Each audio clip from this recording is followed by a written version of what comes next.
407. What are gross mistakes amounting to fraud? The elements of gross mistakes amounting to fraud are the same as those of fraud, except that there is no requirement to prove intent to mislead. This standard would require a knowing misrepresentation of a material fact, inducing acceptance by the government. The requirement of a knowing misrepresentation on the part of the contractor is usually interpreted to mean a misleading statement, act, or omission.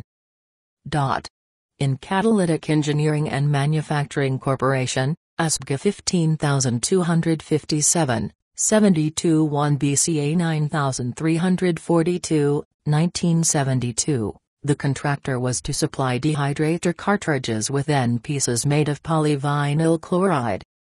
The contractor's use of polystyrenean unsuitable material was a gross mistake, but not one amounting to fraud.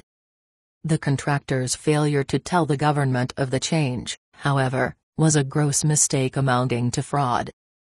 The board stated that the lack of an intent element distinguished the gross mistake amounting to fraud from actual fraud. To prove a gross mistake, the government need only prove that the mistake was truly irresponsible or neglectful. A gross mistake can be legally pursued if the mistake is so obvious that the contractor never should have presented the work as complete.